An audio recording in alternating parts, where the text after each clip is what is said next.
క్రీస్తునందు ప్రియమైన సోదర సహోదరులకు మరొకసారి క్రీస్తు నామములో మీకు వందనాలు, శుభాలు తెలియచేస్తూ ఉన్నాను. ప్రియులారా, మీరందరూ కూడా బాగున్నారని అనుకుంటున్నాను. దేవుడు మనల్ని ప్రేమించి, ఆశీర్వదించి, దీవించి, బలపరిచి మరొక నూతన దినాన్ని దేవుడు మన జీవితాల్లో అనుగ్రహించినందుకు దేవునికి ఎన్నో స్తుతులు స్తోత్రాలు చెల్లిస్తున్నాను. ప్రియులారా, భయంకరమైనటువంటి తుఫాన్ నుంచి దేవుడు మనలను తప్పించాడు. చాలా ప్రార్థనలు చేశాము. అయితే దేవుడి మన ప్రార్థనలను విని ఆ తుఫాను అంతగా ప్రభావం ఏమీ లేకుండానే దేవుడు దాన్ని తొలగించాడని నేను విశ్వసిస్తున్నాను. మీరు కూడా నాకులాగే విశ్వసిస్తే దేవునికి స్తోత్రం చెప్పండి, దేవునికి వందనాలు చెప్పండి. దేవుడి గొప్ప కార్యం జరిగించినందుకు. ఈరోజు మనం అందరూ కూడా సజీవ లెక్కలో ఉన్నామంటే అది కేవలము దేవుని కృప అని మనం అర్థం చేసుకోవాలి. మరొకసారి ఈ యొక్క వీడియో షార్ట్ మెసేజ్ ద్వారా మీ ముందుకు రావడానికి నేను ఎంతో సంతోషిస్తున్నాను. దీన్ని బట్టి దేవునికి ఎన్నో నేను కృతజ్ఞతాస్తుతులు చెల్లిస్తున్నాను. మరొక వాక్య భాగంతో ఈరోజు మనము ధ్యానం చేద్దాం. దేవుని యొక్క వాక్యాన్ని ధ్యానం చేద్దాం. దేవుడు మనతో ఏం మాట్లాడుతున్నారో, వాక్యము ద్వారా దేవుడు మనతో ఏం చెబుతున్నారో మనము చూద్దాం. యోహాను సువార్త 3వ అధ్యాయం 16వ వచనం. ఈ వచనము చాలా మనకి వెల్ నోన్ వర్స్, చాలా బాగా తెలిసిన విషయం. అనేక సార్లు ఈ వచనాన్ని మనం చదువుకుంటూ ఉంటాం. ఎన్నిసార్లు చదివినా దేవుని యొక్క వాక్యంలో ఉన్నటువంటి గొప్పదనం ఏంటంటే, ఎన్నిసార్లు చదువుకున్నా అదే వచనంలో నుంచి, అదే వాక్యంలో నుంచి దేవుడు కొత్త కొత్త ఉద్దేశాలను, ఆయన ఉద్దేశాలను మనకు బయలుపరుస్తూ ఉంటాడు. కనుక ఈరోజు మరొక ఆయన ఉద్దేశం ఏంటో మనం చూద్దాం. యోహాను సువార్త 3వ అధ్యాయము 16వ వచనం. దేవుడు లోకమును ఎంతో ప్రేమించెను, కాగా తన అద్వితీయ కుమారునిగా పుట్టిన వాని యందు విశ్వాసముంచు ప్రతివాడును నశింపక నిత్య జీవం పొందినట్లు ఆయనను అనుగ్రహించెను అనే మాట మనకి కనిపిస్తున్నది. ఈ వచనంలో మనము దేవుని యొక్క ఉద్దేశము, what is the God's intention, దేవుని యొక్క చిత్తము, దేవుని యొక్క ఉద్దేశం ఒకే ఒక మాటలో చెప్పాలంటే, దేవుడు మనకు విజయాన్ని ఇవ్వటం కోసం, దేవుడు మనకి ఒక గొప్పదనాన్ని, విజయాన్ని ఇవ్వటం కోసం ఆయన కుమారుని ఈ లోకానికి పంపించాడు అని ఒక మాటలో మనం చెప్పుకోవచ్చు. ఈ వచనాన్ని మనకు కొంచెం లోతుగా వివరించుకుందాం. ఈ లోకంలో మనము ప్రతి ప్రాంతంలో, ప్రతి సందర్భంలో, ప్రతి చోట కూడా మనము సాతాను యొక్క శోధన ఎదుర్కొంటూ ఉంటాం. Devil always tries to put us down. Devil ఏం చేస్తుంటాడంటే, మనల్ని ప్రతి చోట కూడా మనల్ని డౌన్లో చేయడానికి చూస్తూ ఉంటాడు. మనం ఉద్యోగం చేసే చోట కానీ, వ్యాపారం చేసే చోట కానీ, మన కుటుంబంలోనూ కానీ, మన ఫ్రెండ్స్లో కానీ, మన యొక్క ఇరుగు పొరుగు వారిలో కానీ, మన బంధువులు స్నేహితుల్లో కానీ సాతాను మనల్ని ఏం చేస్తుంటాడంటే డౌన్ చేయడానికి చూస్తుంటాడు, అవమానం చేయడానికి చూస్తుంటాడు, మనలను కృంగదీయడానికి చూస్తూ ఉంటాడు, మనలను ఒక ముందుకు అడుగు వేయనీయకుండా చూస్తూ ఉంటాడు. ఇలాంటి బ్యాటిల్, ఇలాంటి పోరాటము మనం జయించాలంటే, ఈ లోకంలో ఉన్నటువంటి సాతాన్ని మనం జయించాలంటే, ఈ లోకంలో ఉన్నటువంటి డెవిల్ మనం జయించి మనము విజయప్రదమైనటువంటి జీవితం జీవించాలంటే, దేవుడు చెప్పిన సూత్రము కింగ్డమ్ ప్రిన్సిపల్ అన్నారు దీన్నే. The kingdom principle to win the battle against devil. సాతానికి వ్యతిరేకంగా, సాతానికి విరుద్ధంగా మనము జయించడానికి దేవుని రాజ్య సంబంధమైనటువంటి ఒక సూత్రం, ఒక ప్రణాళిక అని అనుకోవచ్చు. అది ఏంటి అంటే, దేవుడు లోకముని ఎంతో ప్రేమించెను, కాగా తన అద్వితీయ కుమారుని యందు విశ్వాసముంచువాడు నశింపక నిత్య జీవం పొందినట్లు ఆయనను మనకు అనుగ్రహించనని మాట మనకి తెలుసుకుంటున్నాం, మనం చదువుతున్నాం.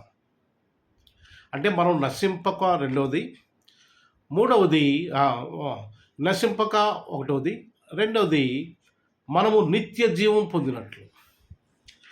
అంటే ఈ లోకాన్ని నశింపకంటే ఈ లోకాన్ని మనం జయించినట్టు. అంటే దేవుడు తన యొక్క ప్రణాళికను ఈ లోకంలో ఉన్నటువంటి డెవిల్ సాతానుని మనము జయించటం కోసం ఒక సూత్రం చెప్పాడు దేవుడు. ఏంటి అనంటే, ఆయన ఇచ్చేటువంటి రక్షణ పొందుకోవాలి. రెండవది, ఆయన ఇచ్చేటువంటి నిత్య జీవాన్ని మనము పొందుకోవాలి. రెండు విషయాలు ఇక్కడ very clear. There are 2 things we must accept and which are given by God. దేవుడు ఇచ్చినటువంటి రెండు విషయాలు మనం ఇక్కడ అంగీకరించాలి. ఒకటి ఏంటంటే, యేసు ప్రభు ద్వారా మనకు వచ్చేటువంటి రక్షణ, రెండవది నిత్య జీవము. ఈ రెండు మనం పొందుకున్నప్పుడు ఈ లోకాన్ని మనం జయించగలుగుతాం. ఈ లోకంలో ఉన్న సాతానుని మనం జయించగలుగుతాం. సాతానుడు ఎక్కడ మనల్ని ఆర్థిక పరిస్థితుల ద్వారా, అనారోగ్య పరిస్థితుల ద్వారా, కుటుంబ సమస్యల ద్వారా, అన్నదమ్ముల నుంచి సమస్యలు, అక్కజనుల నుంచి సమస్యలు, స్నేహితుల నుంచి సమస్యలు, స్నేహితులు కూడా ఉండి మోసం చేస్తుంటారు చూశారు, వారి నుంచి సమస్యలు, వీటన్నిటిని మనం జయించి నిలబడాలంటే, వీటన్నిటిని మనము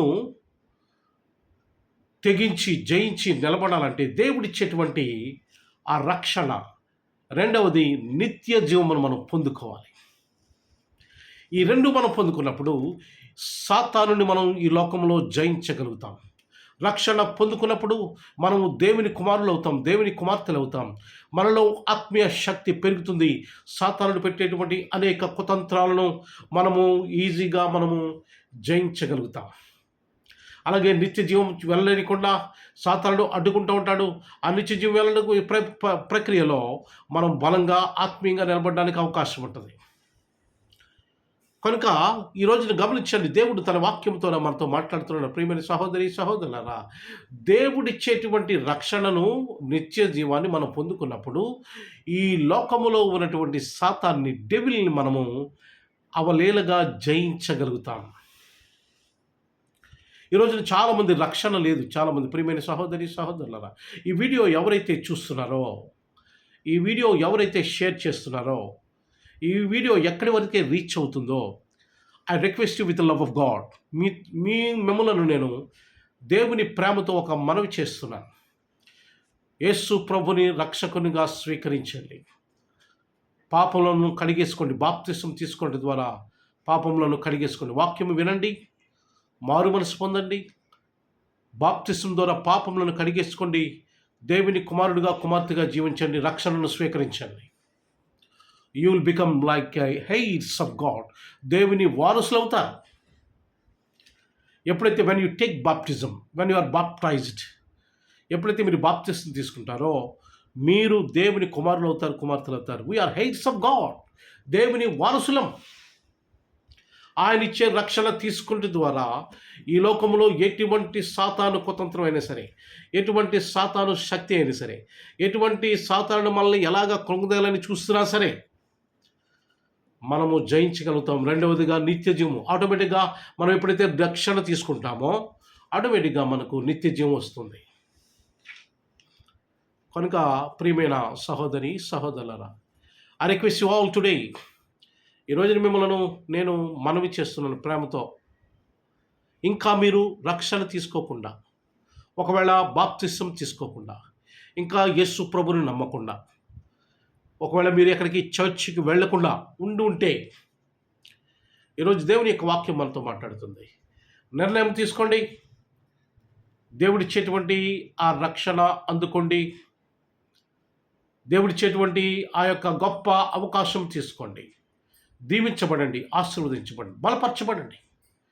మీ దీవెనలతో, దేవుడిచ్చే దీవెనలతో మీరు దీవించబడాలని నేను మిమ్మల్ని కోరుతున్నాను. దేవుడు మిమ్మల్ని దీవించి ఆశీర్వదించుగాక. ఆమేన్. ప్రార్థన చేసుకుందాం. సకల ఆశీర్వాదములకు కారణభూతుడైన మా తండ్రి, మీ ఘనమైన శ్రేష్టమైన నామానికి వందనాలు ప్రభువా. ఈ నూతన దినము మా జీవితాల్లో మీరు అనుగ్రహించినందుకు వందనాలు. ఈ దినమంతటిలో మీ కృప అనుగ్రహించండి. మేలు చేయండి ప్రభువా, కృప చూపించండి. మీ దీవెనలతో నింపండి, ఆత్మీయ ఆశీర్వాదాలతో నింపండి. మేము చేసే ప్రతి పనిలో విజయము చేకూర్చమని, దీవించమని, ఆశీర్వదించమని, బలపరచమని, మీరే ఘనత మహిమ ప్రభావములు పొందమని ప్రభు అయిన యేసు క్రీస్తు నామం పేరిట మిక్కిలి వినయంతో అడిగి వేడుకుంటున్నాము తండ్రి. Amen, amen, amen. God bless you all. Have a good day.